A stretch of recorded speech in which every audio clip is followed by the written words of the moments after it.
Redux Toolkit provides a bunch of utility functions for simplifying our Redux code. One of them is a function for creating the store. Let me show you. So let's open up configure store.js.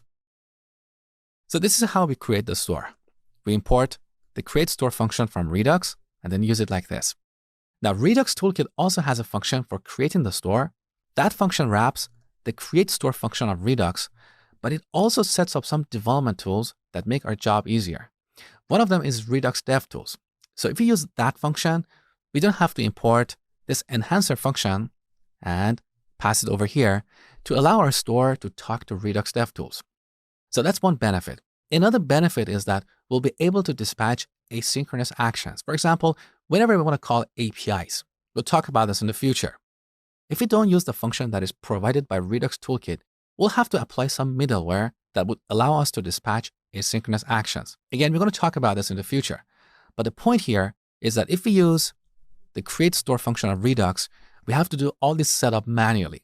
If we use the function that is provided by Redux Toolkit, we get all of this for free. Let me show you.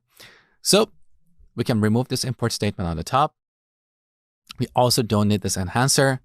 Instead, we're going to import configure store from Redux Toolkit. Now note that this is called configure store and not create store, okay? So here we have a naming problem because we also have a function by this name.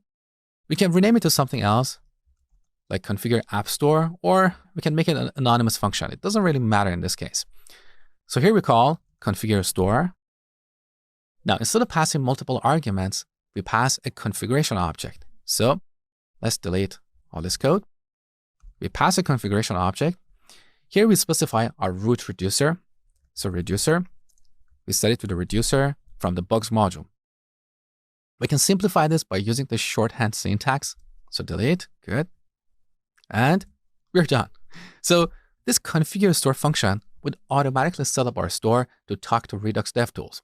It also allows us to dispatch asynchronous actions. Now we can put everything on one line like this. Also, we don't really need this constant here. We can simply return the object that is returned from this function.